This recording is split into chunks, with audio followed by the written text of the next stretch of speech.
al andén, que no atropellen tu opinión. Súbete al andén, que no atropellen tu opinión. Aquí tú podrás compartir, debatir lo que a ti, lo que a mí nos pueda interesar.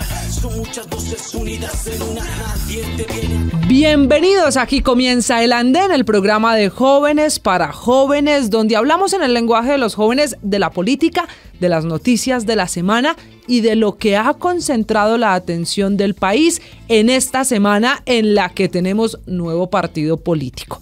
Arrancamos esta semana que está terminando con el presidente Gustavo Petro proponiendo que las juntas de acción comunal, que las comunidades indígenas, que los grupos pequeños en alguna región de Colombia puedan tener fibra óptica para dar el servicio de internet. Pero también esta semana dijo el presidente que esas mismas juntas de acción comunal podrían generar energía para no depender de las grandes empresas Enel, EPM, Isagen y otras. Una muy arriesgada propuesta del presidente Gustavo Petro, que ha tenido voces a favor y en contra. Pero también terminamos la semana del paro de los taxistas. Para unos un chantaje al gobierno, para otros una razón justificada para salir a la calle y medir de un lado a los taxistas y del otro al ministro de Transporte, Guillermo Reyes. Esta también es la semana de la polémica por la paz total, porque hay una contradicción marcada en el gobierno. De un lado, el alto comisionado para la paz, Danilo Rueda, que le ha pedido formalmente a la Fiscalía, en nombre del gobierno, libertad y suspensión de órdenes de captura para al menos 20 disidentes de FARC, entre ellos, por ejemplo, John Mechas, el hombre que señalan como responsable del atentado al helicóptero del expresidente Duque en Cúcuta, también responsable del atentado a la Brigada 30 del Ejército en esa región. La contradicción es porque mientras el gobierno con el comisionado habla de instalar mesas de diálogo con las disidencias y pide suspender órdenes de captura, el ministro de Defensa, Iván Velásquez, dice que cada vez es más difícil negociar con las disidencias porque no tienen o no parecieran tener una línea de mando clara.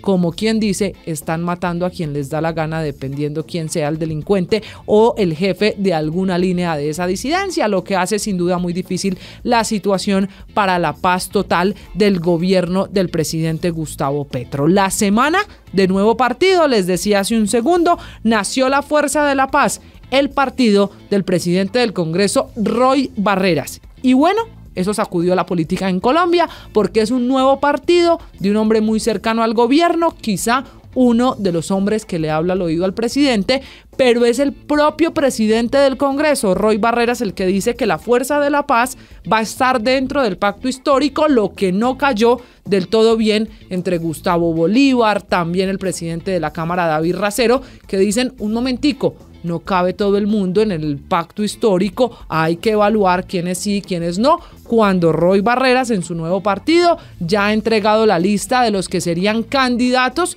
en las elecciones regionales. Muchos dicen que es una aspiración presidencial de Roy a futuro. Él dice que no, que por ahora son solo elecciones locales y que está concentrado en su enfermedad, en seguir luchando contra el cáncer porque va ganando por ahora la batalla. Eso hace que cada vez se mueva más el escenario político en Colombia y Medellín. Hablaremos de lo que pasó en la capital paisa con los conciertos de RBD, uno de los temas de la semana entre los jóvenes, pero también con la secretaria de Educación de Daniel Quintero, y hablaremos en Bogotá de Claudia López y la carrera séptima, el famoso corredor verde que también dejó protestas esta semana. Como se dan cuenta, muchas noticias para analizar, una semana muy movida, así que hacemos una pausa y ya traigo dos invitados que se suben al andén desde Medellín para que hablemos del gobierno del alcalde Quintero. Ya regresamos a El Andén.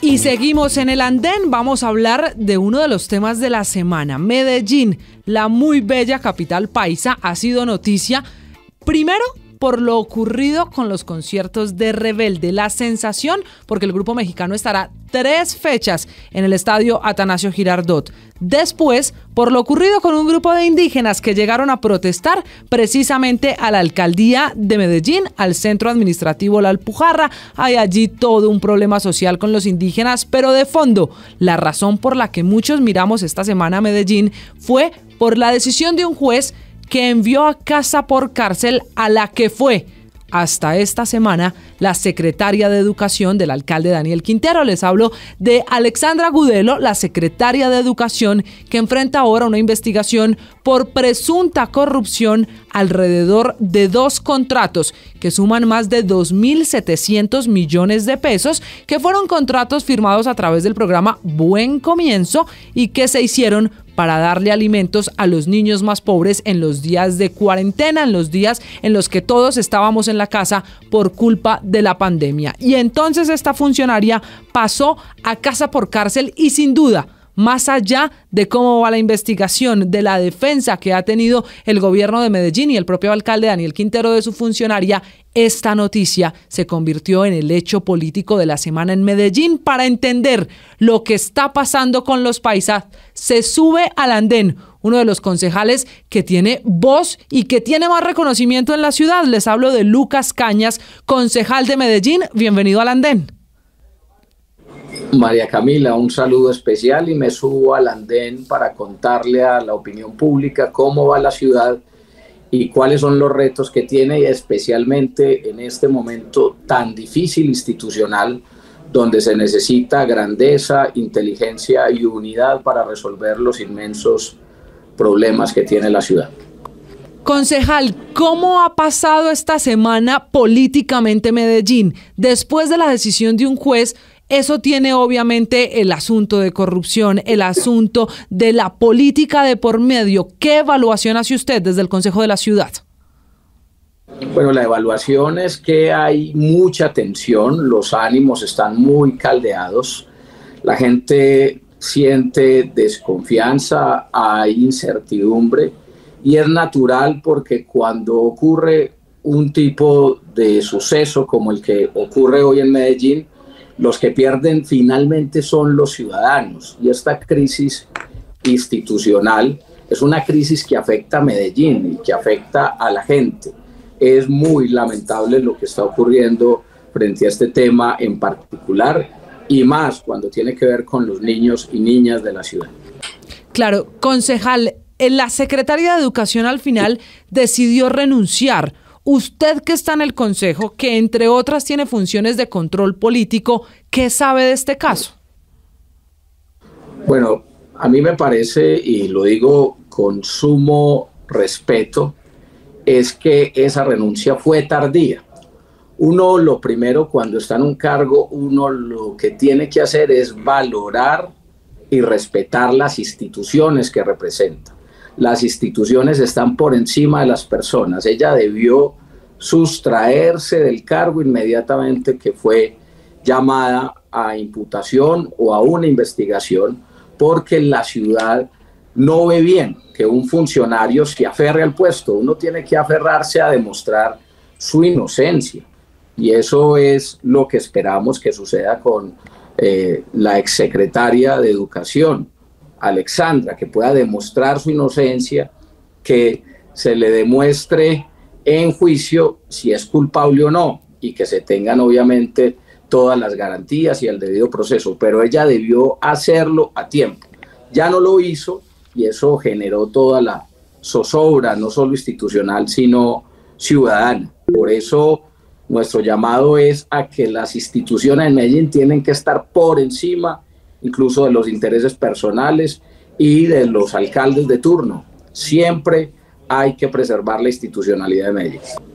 Concejal, Medellín es una ciudad, usted y yo lo sabemos muy bien, que está pasando por unos meses, ya lleva varios, en una división profunda, quizá de las divisiones que más le ha causado daño, porque como se ve también en Colombia, pues estamos de derecha, de izquierda, de azules, de rojos, de un lado y del otro. La decisión de casa por cárcel a la secretaria de Educación va a aumentar la división política en Medellín. Sin duda, se vienen momentos difíciles y yo no puedo negarlo ni cerrar los ojos ante lo que está ocurriendo en la ciudad.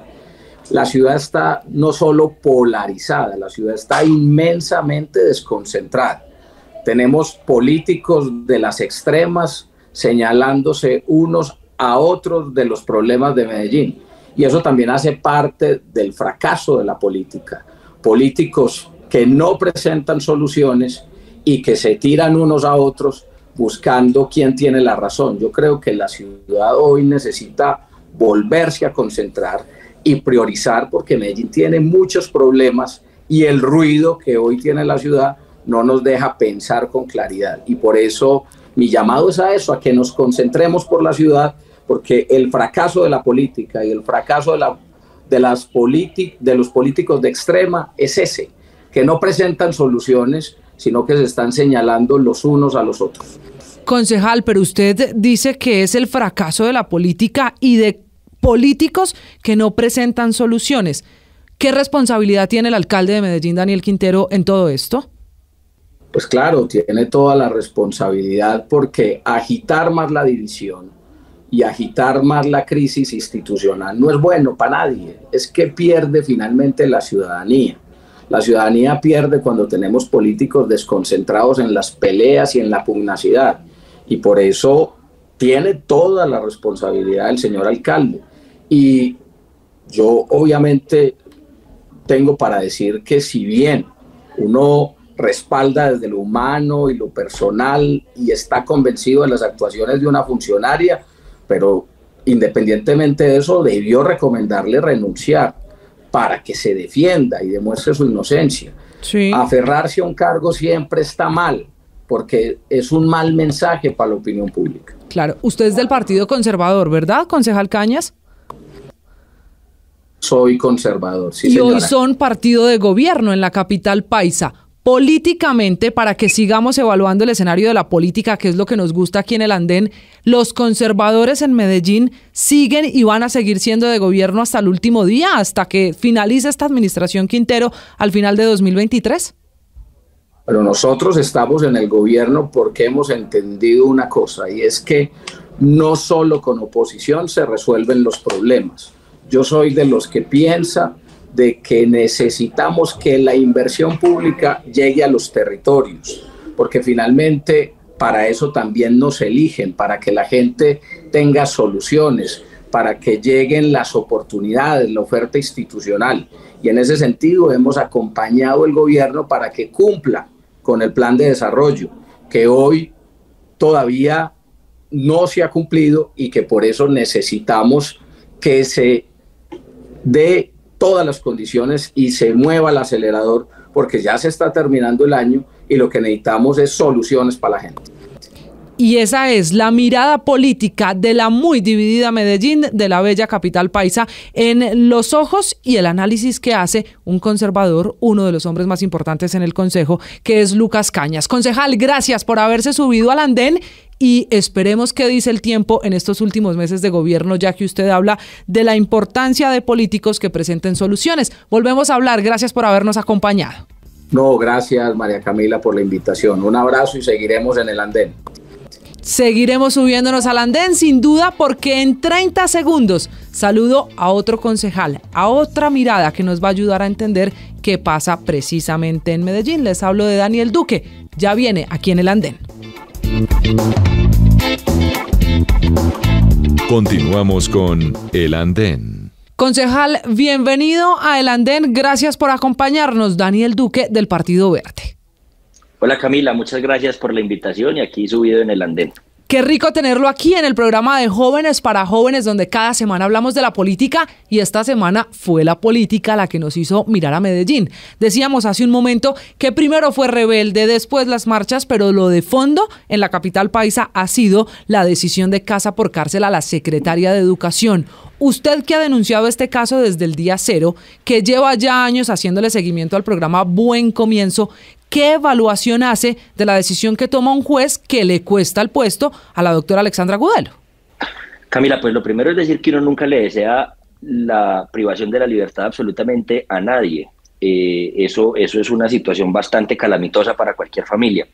Sin embargo, lo que yo sí creo que está sintiendo hoy la ciudadanía en Medellín es que por fin hay un asomo, un destello de parte de la justicia en medio de tantos escándalos, de tantas denuncias de corrupción al interior de la administración de Daniel Quintero. Y nosotros, como tú lo mencionabas, desde el día cero hemos estado diciendo que lo que pasa en el programa Buen Comienzo es sumamente grave, y pues hoy la Fiscalía y la juez 39 de control de garantías pues nos dan la razón al no solamente imputar cargos contra estas 3 personas, sino al, digamos, direccionar una medida de aseguramiento contra Lina Gil y contra la Secretaría de Educación. De manera que yo les deseo que puedan defenderse, que puedan ejercer su derecho fundamental a la defensa, pero creo que sin ningún lugar a dudas hoy la Fiscalía tiene un caso bastante sólido, tanto así que por eso la juez ha tomado esta decisión. Este caso, que apenas comienza, es una investigación por presunta corrupción en 2 contratos para la alimentación y la atención de los niños. Más allá del caso, que se lo conoce muy bien, políticamente, ¿qué está pasando en Medellín? Porque quienes estamos en otras regiones, y no necesariamente los que son paisas, ven cómo la ciudad cada vez está más polarizada, más dividida, y quizá este episodio pues lo ha mostrado mucho más. Políticamente, ¿qué pasa hoy en la Alpujarra? Sí, Camila, es una cosa muy triste. Digamos que Medellín ha tenido por lo menos 2 grandes crisis institucionales antes de esta que estamos viviendo, Daniel Quintero. Una hace 20 años, cuando el alcalde era el señor Luis Pérez Gutiérrez, y otra pues a finales de los 80 y principios de los 90, cuando estábamos en la época del narcotráfico, cuando el cartel de Medellín, dirigido por Pablo Escobar, pues aterrorizaba a todas las familias de nuestra ciudad y del Valle de la Aburrá. Y lo que está pasando en este momento es que las grandes soluciones que habíamos venido construyendo, que por supuesto no eran soluciones estructurales, que todavía faltaba seguir tratando muchos temas, pues se rompieron. ¿Y qué era lo que habíamos hecho en ese momento? Pues un diálogo social entre los distintos sectores de la sociedad civil, entre los empresarios, entre la gente de las organizaciones sociales, la gente de las organizaciones comunitarias, el sector de la cultura, por supuesto que también la academia, y pues sin duda alguna la clase política. Entonces ese diálogo se ha venido rompiendo, no es solamente desde Daniel Quintero, yo creo que eso viene desde antes, pero Daniel Quintero sin ningún lugar a dudas llegó a profundizar ese asunto y a poner a pelear a la ciudadanía. Yo creo que hay muchos debates que tenemos que dar de fondo en nuestra ciudad, por ejemplo el tema de la pobreza, los temas de seguridad, los temas de violencia. Medellín es una ciudad, digamos, que está dominada por combos delincuenciales. La oficina de Envigado y el Clan del Golfo tienen fuerte influencia en nuestro territorio, pero en medio de todas las dificultades y de todos los grandes retos estructurales que teníamos, pues por lo menos se sentía un ambiente de cooperación entre esos distintos sectores, que hoy, por supuesto, pues de cuenta del alcalde, que creo que tomó la decisión política de hacerlo, se rompió, se deterioró, y pues hoy tenemos una ciudad bastante dividida, que es una cosa muy triste que no veíamos hace un buen tiempo. En esta división, concejal, sabe la opinión pública, usted hace oposición en Medellín. ¿Cuál es el costo político para el alcalde Daniel Quintero, producto de la situación con su secretaria de Educación? Yo creo que el costo político es bastante alto. Que a uno le metan en prisión domiciliaria a una funcionaria en ejercicio, pues es muy grave. De hecho, nosotros, cuando se adelantó la imputación de cargos por parte de la Fiscalía y antes de que se decidiera sobre la medida de aseguramiento, estábamos exigiendo la renuncia de la secretaria, entre otras cosas porque yo creo que uno no se puede atornillar a un cargo y a una institución para defenderse de acusaciones tan graves, tan serias y tan horrorosas como las de corrupción en el programa de la primera infancia. Pero además porque renunciando al cargo pues podía seguir defendiéndose muy probablemente en libertad. Y pues finalmente la jueza toma esa decisión porque, entre otras cosas, la secretaria de Educación decidió atornillarse a ese cargo. Yo siempre he creído que las instituciones tienen que estar por encima de las personas, que las instituciones tienen que perdurar en el tiempo. Y desafortunadamente, yo soy del Partido Verde, tú lo has mencionado muy bien, hago oposición a esta administración. Los principios que nosotros defendemos dentro del Partido Verde, que es que los recursos públicos son sagrados, que no todo vale, que la politiquería no puede tener espacio en las políticas públicas, pues por eso tomo distancia, porque creo que es abiertamente violatorio de nuestros principios, de nuestros valores, y en ese orden de ideas pues creo que esta decisión afecta muy fuerte en términos políticos al alcalde, pero más que la discusión de si lo afecta o no políticamente, aquí la situación es afecta a los niños. Hoy tenemos más desnutrición crónica infantil, hoy tenemos mayor bajo peso al nacer que en el 2019, hoy tenemos menos niños atendidos, menos días de atención al año y menos profesionales. Entonces, con el doble de la plata, un deterioro absoluto del programa y pues por supuesto todo esto en detrimento de los niños y niñas más pobres de 0 a 5 años y de las madres gestantes y lactantes. Déjeme insistir en la política, que es la razón por la que estamos subidos al andén. ¿Será que esta situación de la Secretaría de Educación, que es una investigación que sigue, que está en curso, que vamos ahora en una medida preventiva, en medida de casa por cárcel, pero habrá que esperar el juicio, le costará al que pueda ser el candidato del quinterismo, como lo han llamado en Medellín?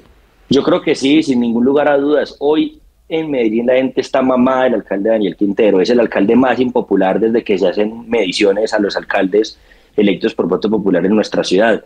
Hoy a la gente se le ha caído la esperanza que tenían en un gobierno que supuestamente era independiente, que no tenía jefes políticos. ¿Y por qué? Pues porque es que lo que hizo Daniel Quintero fue repartir la burocracia de la ciudad como si fuera una torta. Entonces, al equipo del senador Trujillo le dieron unas secretarías, al equipo del señor Julián Bedoya le dieron otros puestos, a todo el mundo, digamos, le empezaron a repartir la burocracia, los cargos, y yo estoy de acuerdo en que uno puede hacer acuerdos políticos con los partidos políticos y cogobernar con los partidos políticos. Es que eso le iba a decir, no es posible gobernar solo. Yo no estoy diciendo lo contrario, pero la pregunta es ¿a qué equipos políticos se les está dando las secretarías? ¿Qué cuestionamientos tienen esos equipos políticos y cómo las personas que están dirigiendo esas carteras hoy están manejando la contratación pública? Esa es la gran pregunta, ese es el gran dolor que tiene la ciudadanía en Medellín. Y yo, pues, Camila, digamos, me atrevería a vaticinar que el candidato que le pueda ganar a Quintero es por el que la gente va a votar. Y yo por eso he tratado de convencer a mi partido, pues, digamos, de que tengamos una candidatura que sea sólida, de que construyamos una buena coalición, pues para que finalmente la ciudad siga eligiendo. ¿Usted va a aspirar a la alcaldía de Medellín? Nosotros estamos trabajando con el partido la discusión de cómo elegir una candidatura propia. Yo he manifestado el interés, pero independientemente de la persona, lo que tenemos que hacer es encontrar un mecanismo idóneo para buscar una candidatura que represente los principios del Partido Verde y que nos permita, pues, digamos, gobernar bajo esos principios, construyendo, por supuesto, una coalición con otras fuerzas. Lo sabremos en los próximos meses porque la política local cada día es más movida y sin duda la de Medellín va a ser una batalla que todo el país tendrá que involucrarse y ver precisamente en ese ring de boxeo que hoy se llama La Alpujarra y el Piso 12. Concejal, gracias por haberse subido al andén, por ayudarnos a entender lo que políticamente está pasando en la bella Medellín, de la que hay tantas versiones sobre lo que ocurre en esta administración. A vos, Camila, un abrazo y muchísimas gracias. Hay que decir que reiteradamente buscamos al alcalde Daniel Quintero aquí en el andén, en Mañanas Blue, en Blue Radio, pero por ahora el alcalde asegura que este caso, el de su secretaria de Educación, está en manos de los abogados y que hasta tanto ellos no tengan junto a la justicia la última palabra, pues el alcalde prefiere no pronunciarse. Vamos a hacer una pausa de viernes aquí en el andén y ya regresamos con el debate. De Medellín volvemos a Bogotá. Túnel verde por la carrera séptima, ¿sí o no? Vamos a debatir con nuestros panelistas, vamos a escuchar a los vecinos, vamos a saber qué está pasando en la muy tradicional carrera séptima y ese proyecto de la alcaldesa Claudia López. Ya regresamos, esto es El Andén.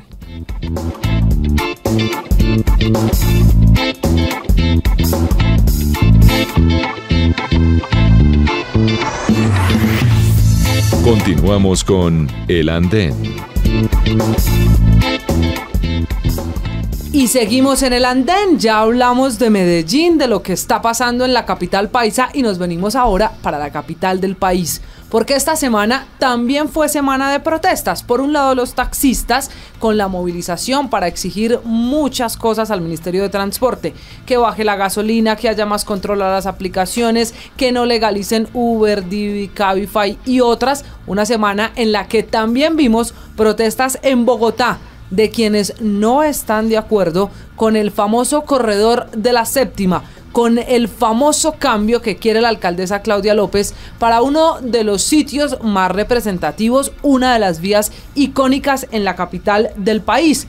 Y esa protesta ha hecho que de nuevo volvamos a hablar del corredor verde de la carrera séptima, que es el tema de debate esta noche, y por eso se suben al andén nuestros panelistas como cada semana. Es un gusto tenerlos aquí en el programa de Jóvenes para Jóvenes y arranco con Liliana Castañeda. una conocida de la casa que nos acompaña esta noche, secretaria de las mujeres además del Partido Dignidad. Liliana, buenas noches, bienvenida.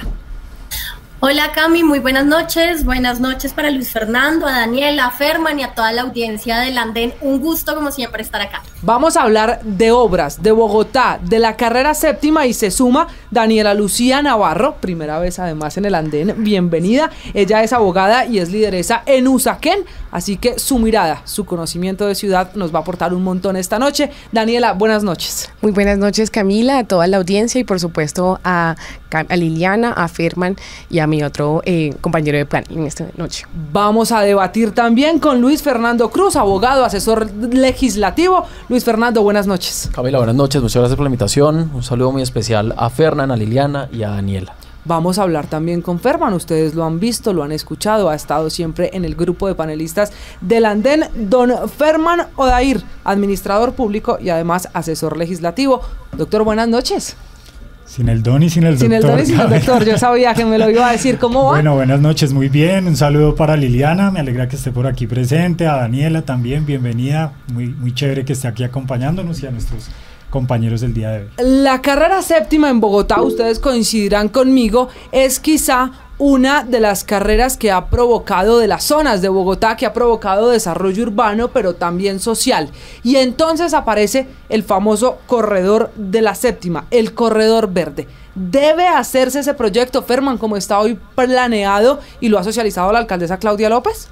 El corredor verde de la carrera séptima es un proyecto de renovación urbana muy importante para Bogotá, sobre todo para el sector oriental, y busca algo muy importante y es darle una prioridad al peatón y al transporte público. Recordemos que la carrera séptima lleva más de 30 años tratando de implementar un proyecto de renovación urbana que no ha sido posible, pues justamente por las presiones que allí se han desarrollado bajo el liderazgo de algunos grupos de presión, pero hoy Bogotá necesita un nuevo proyecto de renovación urbana para este corredor vial donde circulan muchísimas personas, muchísimos bogotanos de distintas partes de la ciudad. Usted dice que sí, Liliana, ¿se necesita ese corredor verde de la carrera séptima? Sin duda se necesita intervenir el corredor oriental de la ciudad, pero ni el proyecto de Transmilenio por la séptima de la pasada administración, ni el actual proyecto de Transmilenio por la séptima, porque lo cierto es que el corredor verde tendría y transportaría buses BRT, es decir, buses como Transmilenio, tampoco es lo que necesita la carrera séptima. Uno, porque no está listo y ya se iba a abrir una licitación con estudios que ni siquiera estaban listos. Dos, porque no cabe y le haría un enorme daño urbano a la ciudad. Y tres, porque la eliminación del tráfico mixto es muestra de que no cabe y la carga que tendría este corredor verde de la séptima pues tampoco supliría la demanda que tiene hoy ese mismo corredor. Pero así las cosas, entonces, Daniela, ¿por qué hay quienes se oponen si veo que ustedes coinciden en la importancia de intervenir la carrera séptima? ¿Usted cree que se debe o no hacer el corredor verde? Sí, yo considero que sí se debe hacer. Creo que el proyecto tal y cual lo plantea la actual administración va a tener muchos beneficios para la movilidad de esta ciudad, sobre todo para la población socioeconómicamente vulnerable de Bogotá, porque considero que tal cual está el proyecto en este momento planeado, significa sostenibilidad, significa accesibilidad y significa asequibilidad para la población socioeconómicamente vulnerable de Bogotá. Y entonces, Luis Fernando, ¿qué es lo que está haciendo mal la alcaldía, si es que hay algo que se esté haciendo mal para que la gente salga a protestar?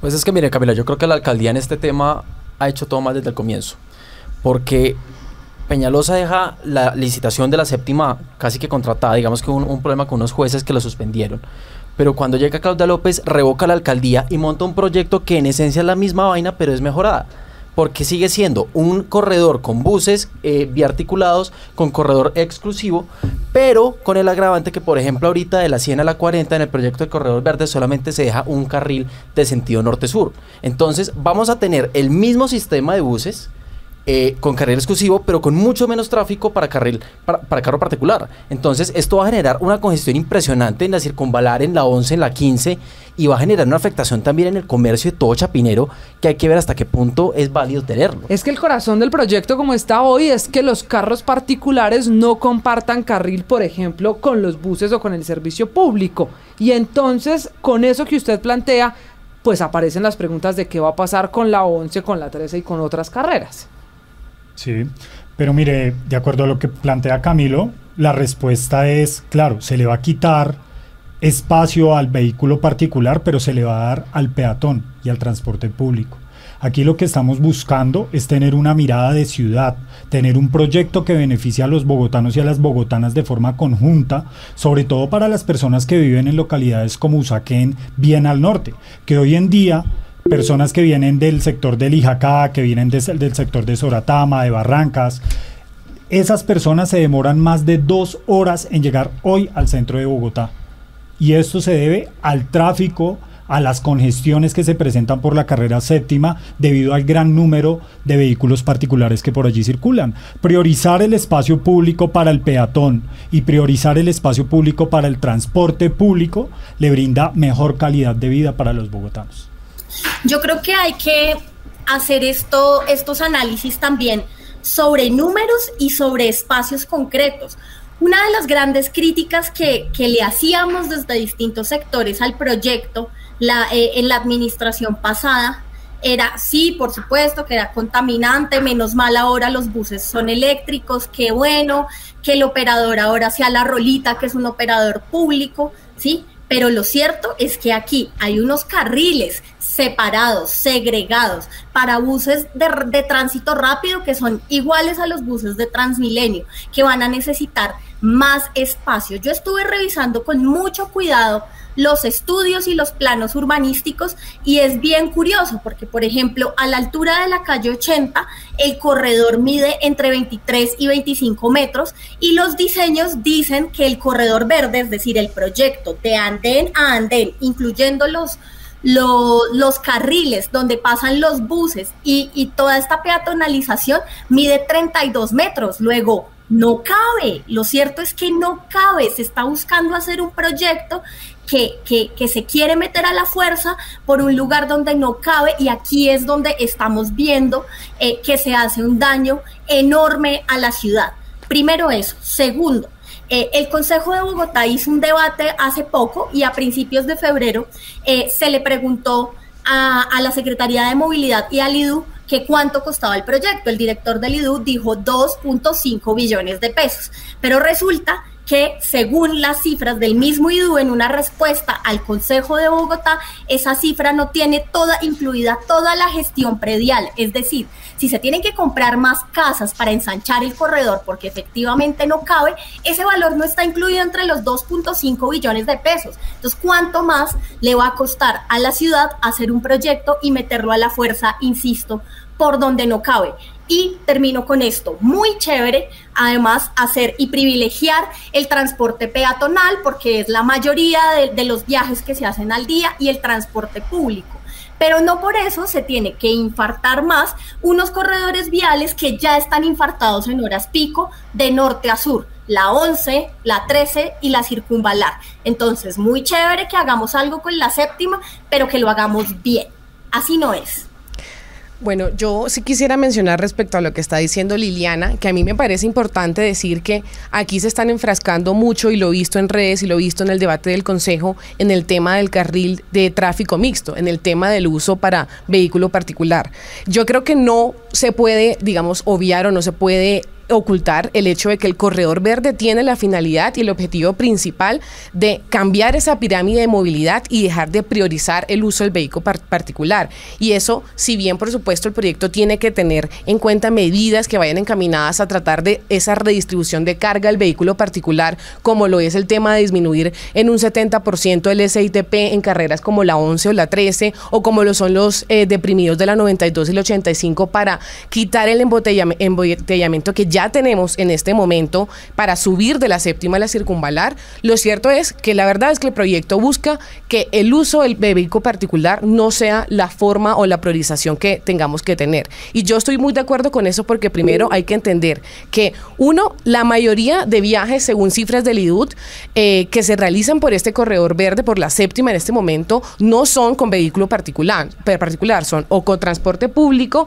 o con bicicletas o peatonales. Entonces, el hecho de que este proyecto tenga medidas como mejorar la infraestructura del andén, que además va a facilitar para personas, por ejemplo, con movilidad reducida o para personas que no tienen la capacidad económica para comprar vehículo particular o para transportarse en vehículo particular. Y por otra parte también va a mejorar el tema de la infraestructura de las bicicletas. Yo lo veo como algo positivo. No creo que sea igual al proyecto que plantea la administración anterior, porque aquí estamos hablando de que además los buses que se van a ser utilizados en el corredor verde van a ser eléctricos, y esto va a tener un impacto muy grande en la emisión de contaminación, en la emisión de CO2. Estamos hablando que gracias a este proyecto, si se da, el 87% de los viajes que se realicen no van a tener contaminación. Esta ciudad necesita una movilidad que sea multimodal, que sea más asequible para la gente, sobre todo de población socioeconómica vulnerable, pero también como jóvenes yo siento la responsabilidad de que las decisiones que tengamos que tomar ya en caras al medio ambiente y a protegerlo, tienen que tomarse ya, no podemos esperar ni 20 ni 30 años. Pero fíjese también una cosa, si uno mira por ejemplo lo que era el proyecto de Transmilenio por la séptima de Peñalosa, también se intervenían 400.000 metros cuadrados de espacio público, se creaban 11 kilómetros de ciclorruta y costaba 2 billones. Si uno mira es prácticamente lo mismo, pero genera una afectación mucho mayor en el tráfico. Y hay una cosa, yo creo que nadie tiene dudas en que hay que mejorar el sistema de transporte público. Digamos que todos tenemos que ir para allá. Pero yo tampoco estoy de acuerdo en que también se tenga que hacer una guerra incisiva contra el carro particular.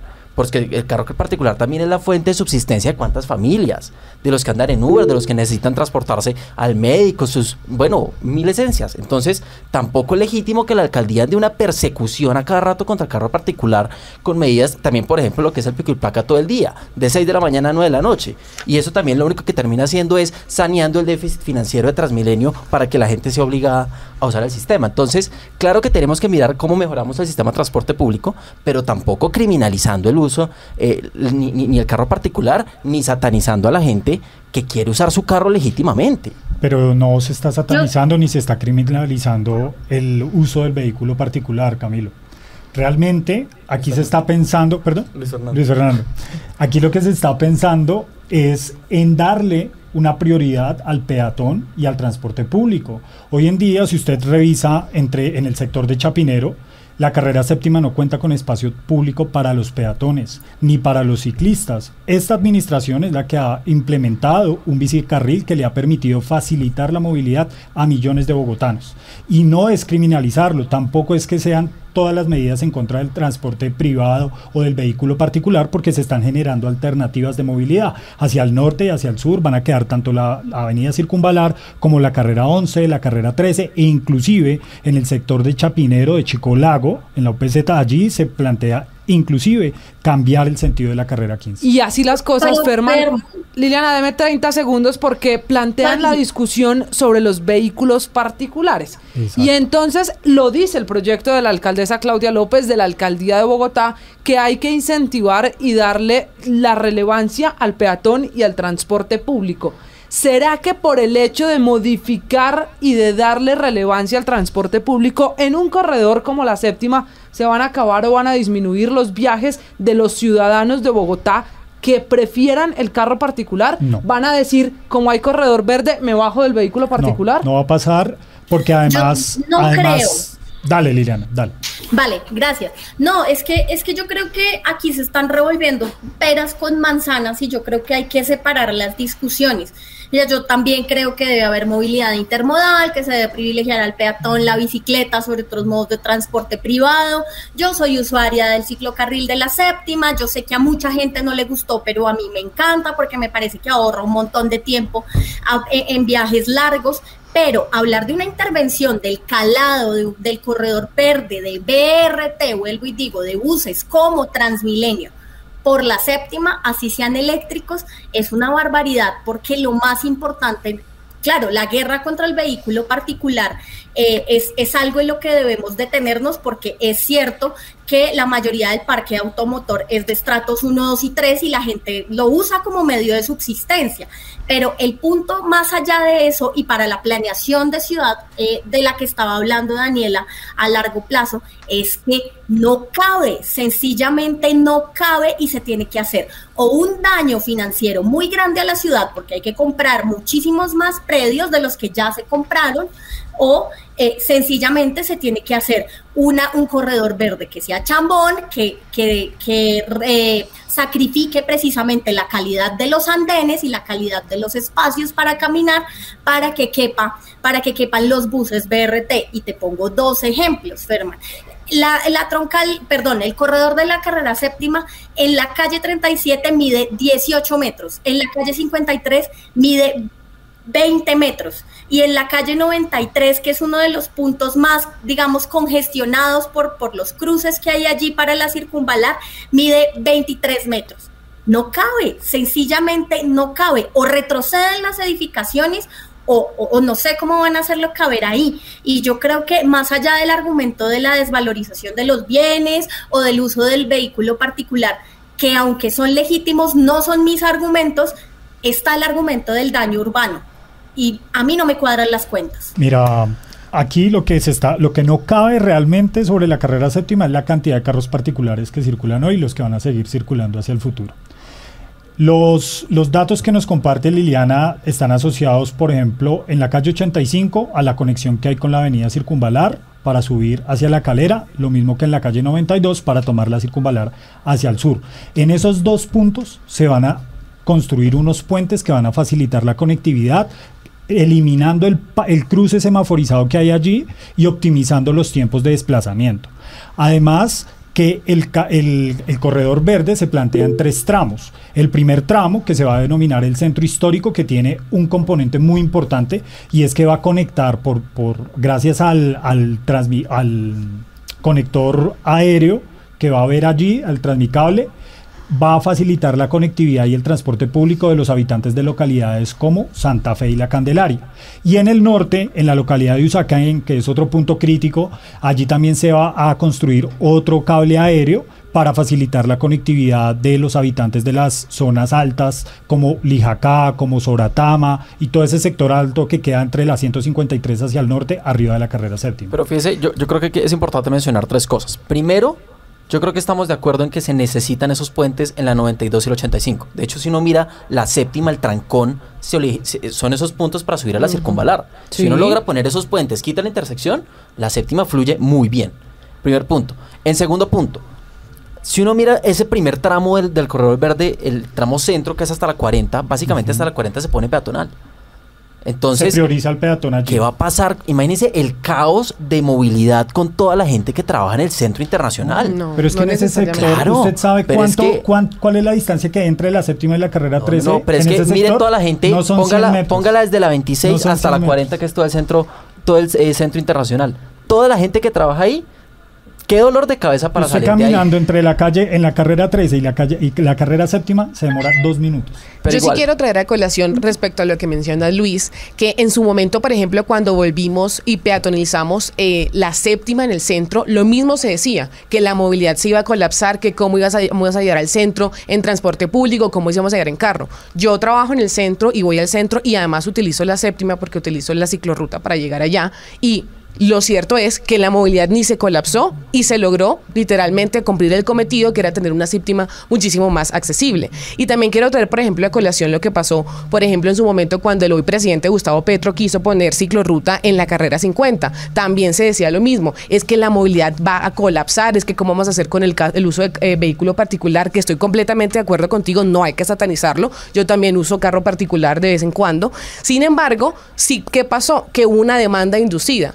Una vez se utilizó y se puso una infraestructura de ciclorruta para que la gente se movilizara en bicicleta en la carrera 50, pues la gente empezó a utilizar más bicicleta. Y yo creo que eso también pasó incluso ahora con la séptima, con la infraestructura de la ciclorruta. Lo vimos que además cuando la hoy alcaldesa dijo, vamos a poner un carril de ciclorruta, básicamente fue como todo el mundo poniendo el grito en el cielo de que se iba a colapsar la séptima, y nuevamente digo, no pasó. Entonces yo entiendo la preocupación, entiendo el punto que no hay que satanizar, pero sí creo que, nuevamente, como digo, está claro que el proyecto busca cambiar la pirámide y priorizar otro tipo de transportes que no es el vehículo particular, pero va a permitir que la gente pueda seguir utilizándolo. Pero mira, además de eso, no cabe, que el asunto es lo voy a repetir, creo que las veces que sea necesario, porque de verdad las cuentas no cuadran. Uno no puede meter una obra de 30 metros en un corredor de 20 o de 23, porque o sacrifica los andenes o sacrifica predios y entonces sacrifica el erario del distrito.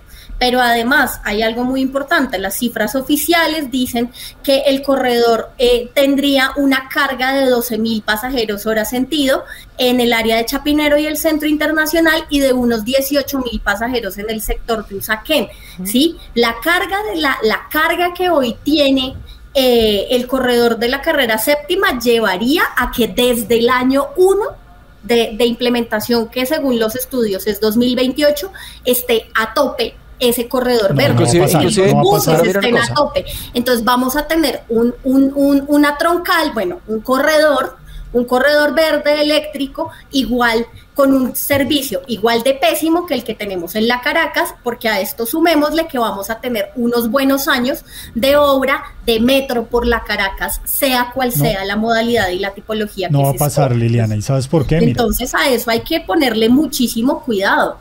No va a pasar. Cabe, en serio. No va a pasar, y lo que no cabe, vuelvo y repito, son la cantidad de carros particulares que hay hoy en Bogotá. Claro, lo que usted me dice que no va a pasar, lo que no va a pasar es el problema de transporte público que señala, y les voy a decir por qué. ¿Por qué? Primero, hay que tener en cuenta que el parque automotor en Bogotá ha venido incrementando exponencialmente por las medidas alternativas que se han venido tomando, y el parque automotor del transporte público no ha crecido en esa misma proporción. Hace 20 años el parque automotor del transporte público era equivalente más o menos al 8% de todo el parque automotor de la ciudad. Hoy en día es menor al 5%. Proporcionalmente hablando, pero además, frente a las problemáticas que señala que posiblemente sucederían y que indica Liliana, no va a ser así, porque estos proyectos de infraestructura en transporte público están complementándose con otros proyectos de infraestructura y de movilidad, como por ejemplo el Regiotran del Norte, que va a ir por toda la avenida Carrera Novena en el sector de Usaquén, va a ir acompañado también de las líneas de Transmilenio que se tienen previstas. En el POT se contemplan 4 líneas para el metro, y esos son datos muy importantes que van a permitir mitigar la demanda, por un lado, del corredor verde de la séptima, pero además optimizar en términos de eficiencia los tiempos de los ciudadanos que se van a mover. De acuerdo, pero fíjense en una cosa. Pongamos esto en el tiempo de verdad, o sea, si lo vamos a ubicar al 2040, que a mí me parece perfecto, yo soy urbanista y me encanta. El corredor verde de la séptima está proyectado para entregarse en el 2025. Si lo ponemos en el 2040 está perfecto, pero hablemos del 2028 o del 2030. En el 2028 se entrega la primera línea del metro, y hacia el 2030 se va a estar también entregando las líneas del Regiotran que están previstas hoy por la administración distrital. Si seguimos en el debate de no dejar hacer porque la administración no es parte de mi equipo político o porque soy oposición, pues sencillamente vamos a tener estos proyectos de inversión y estos proyectos de transporte público para los bogotanos y las bogotanas en el año 2040. Pero estoy en un partido que se declaró de gobierno, lo que estoy diciendo es que técnicamente no cabe esto, y que hay que pensar bien como los tiempos de las obras, porque no se puede hacer todo el tiempo, todo hay que hacerlo, yo estoy de acuerdo. Bogotá está en un trancón absolutamente insoportable desde hace años, porque no hay continuidad en un proyecto de ciudad, sino que cada alcalde llega a inventar la rueda como si no existiera nada antes de él. Además que fíjense lo siguiente, yo creo que la preocupación en cuanto a la expansión de la séptima en esos puntos críticos de Chapinero era algo que, por ejemplo, sí trataba muy bien el Transmilenio de la séptima de Peñalosa, porque si ustedes se acuerdan, en esos puntos de la 45, de la séptima, se hacían pasos subterráneos para no afectar la movilidad, cosa que no se hace acá, primer lugar. Segundo lugar, para que se logre que la gente se baje del carro particular y use el transporte público, que yo creo que es a lo que toda ciudad quiere aspirar, tiene que tener un transporte público, primero, que sea seguro. Y si ustedes miran, el año pasado se dispararon 136% los hurtos en Transmilenio. 137% crecieron los hurtos a celulares. Entonces, ¿con qué cara le vamos a decir a la gente, oiga, ¿sabe qué? No use carro, más bien usted sí o sí tiene que montarse a un Transmilenio, y si lo roban, pues de malas. Además, porque esta es una administración que, valga la pena decirlo, le ha quitado presupuesto a seguridad en Bogotá. Yo les doy un dato. ¿Saben cuánto es el presupuesto de Bogotá? 31 billones este año. Nada más un tope de referencia. ¿Cuánto se va a gastar esta alcaldía en cultura y recreación? 1.3 billones. ¿Saben cuánto en seguridad? 500.000 millones. Es 3 veces menor el presupuesto de seguridad en Bogotá que el de cultura y recreación. Entonces, ¿con qué cara le vamos a decir a la gente, deje de usar carro, deje de sentirse más seguro y vaya hacia un sistema donde incrementaron los hurtos 137% el año pasado? Bogotá ha hecho grandes inversiones en materia de seguridad. no solamente incrementó el pie de fuerza que tiene la ciudad desde el año 2020 a la fecha, sino que adicionalmente ha venido desarrollando la construcción de los centros de justicia, porque un componente importante de la seguridad es la justicia en las distintas localidades de Bogotá, que eso también es un proyecto de distrito, eso no es un proyecto de administración, de gobierno. Y además se construyó, después de 11 años y 3 administraciones, el Comando General para la Policía Metropolitana ahí en el sector del Salitre, en la localidad de Teusaquillo, Liliana, donde tú eres líder y representante comunitaria y edilesa. Entonces, Bogotá se ha invertido. ¿Qué tenemos que hacer para mejorar la seguridad en el transporte público? Más cultura ciudadana, aunque no parezca. Y también implementar mejores y mayores sanciones a esas personas que por un lado se cuelan en los servicios de transporte público. Datos oficiales indican, Camila, que en el año 2022, en promedio, se estaban colando 300.000 personas en el sistema de Transmilenio. Pero adivinen qué, se estaban sancionando diariamente apenas a 136. Entonces, no se está sancionando a las personas que están infringiendo las normas y están colándose en el sistema. Yo sí estoy muy de acuerdo, Luis, por ejemplo, que el tema del debate de la seguridad sí tiene que darse en este tema, por ejemplo, del proyecto del Corredor Verde, y que lastimosamente creo que como estamos tan enfrascados en la discusión del tema del carril de tráfico mixto, nos está teniendo. ¿Y por qué lo digo como el tema de la seguridad? No solo por el tema de los hurtos. Yo creo que no es lo mismo decirle a un hombre que tenga que dejar de usar su carro particular y que use el transporte público o use bicicleta a decírselo a una mujer. Y yo creo, por ejemplo, con mi experiencia y siendo asesora de género, lo que me falta y digamos la crítica que yo haría al proyecto es que no se está dando el debate con enfoque de género en decir listo, pero entonces ¿qué garantías estamos dando para que las mujeres tengamos la misma accesibilidad al transporte público y al uso de la bicicleta o al peatón con enfoque de género? Digamos, ahí ese argumento lo comparto contigo, pero yo no creo que por eso no tenga que darse el proyecto. Yo lo que creo es que una vez se empieza el proyecto tiene que venir con otro tipo de medidas, y ahí sí yo resalto mucho la importancia que en este momento no estamos teniendo, y es la discusión del enfoque de género. Y quería también comentar un tema que tú mencionabas, es el tema de que este proyecto va a afectar el tema del comercio en Chapinero, pero yo lo veo por todo lo contrario a lo que tú ves. ¿Por qué lo digo? Porque el comercio se genera y gira en torno al peatón, no al carro particular. No estamos en Estados Unidos, estamos en Colombia, y lo vimos, por ejemplo, con lo que pasó en el centro con la peatonización de la séptima, que hay reparos, que hay que hacer mejoras, que hay que estar muy pendientes de que no pase lo que pasó en temas de que los vendedores ambulantes pues no acaparen todo el espacio público, de acuerdo, pero para mí es todo lo contrario. Con este proyecto lo que vamos a hacer es que vamos a fortalecer el comercio como sectores de Chapinero, porque estamos dándole prioridad al peatón, y el peatón es el que hace parte del comercio mayoritariamente. Dijimos hace unos días aquí en el Andén que en las elecciones que vienen en las locales para definir el próximo alcalde de Bogotá, el metro iba a ser quizá el tema más caliente que definiera la campaña política. ¿Qué tanto, Ferman, va a pesar el corredor verde por la séptima en la próxima campaña electoral? También bastante, pero es más determinante el metro, y es más determinante porque justamente la primera y la segunda línea del metro, y ojalá la tercera y cuarta, que quisiera aprovechar este espacio para hacerle una invitación al gobierno nacional, y es que en vez de generar el debate sobre la primera línea, priorice y garantice las inversiones para la tercera y cuarta línea, ¿sí? Que son muy importantes y afectan a un inmenso número de bogotanos y de bogotanas. Entonces, esos sectores, digamos, estas dos líneas de metro son las más importantes que se tiene actualmente para la ciudad y afectan a la gran mayoría de los bogotanos. La primera línea pretende beneficiar a más de 3 millones de bogotanos y bogotanas. La segunda línea, una cifra igual, las localidades de Suba, Engativá, y es ahí donde va a girar el quick en temas de transporte público. Se nos está acabando el tiempo, Liliana. Dice la alcaldía que esta obra ha sido co-creada con la gente. ¿Se han escuchado a las comunidades, a los conductores, a los peatones, a los habitantes de la carrera séptima?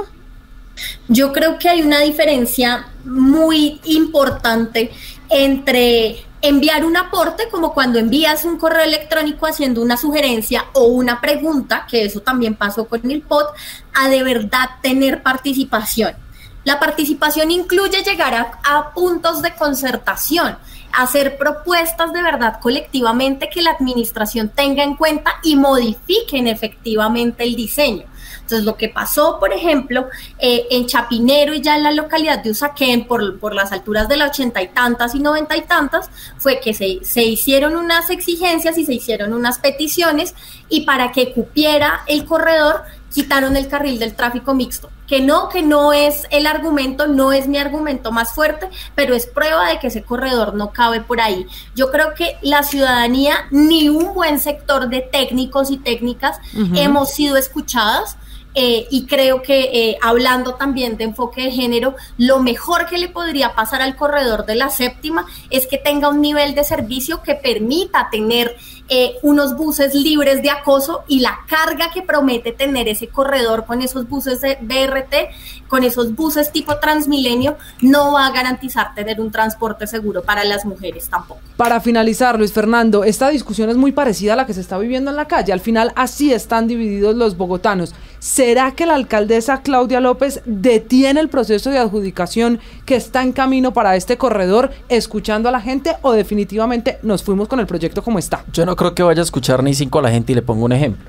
La primera línea se tomó el Portal de las Américas y lo convirtió en una república independiente del crimen, y allá no se hay presencia de la fuerza pública.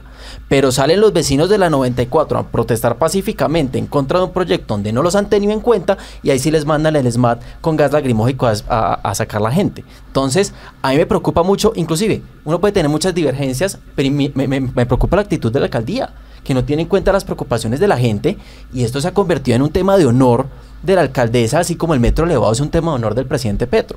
Entonces, o ella contrata el corredor verde o lo contrata como sea, y con esa tónica es que está gobernando. Y a ella que está, tengo 30 segundos, señora. Camil, que tampoco la alcaldesa puede recurrir al argumento de que quienes estamos contra el corredor o contra el actual diseño del corredor somos clasistas y se acabó, porque así no se debate ciudad. Y eso es lo que está en juego. Al final, la planeación de la ciudad y sobre todo cómo termina el gobierno la alcaldesa Claudia López y qué pasa con quien la vaya a reemplazar en el cargo, porque usted tiene razón, Ferman, va a ser otro tema clave en la campaña política. Señores, gracias, se nos acabó el tiempo, ha sido un gusto debatir con ustedes. Nos vemos, nos oímos la próxima semana aquí en El Andén, el programa de Jóvenes para Jóvenes, donde nos subimos para que no atropellen su opinión. Muchas gracias. Gracias.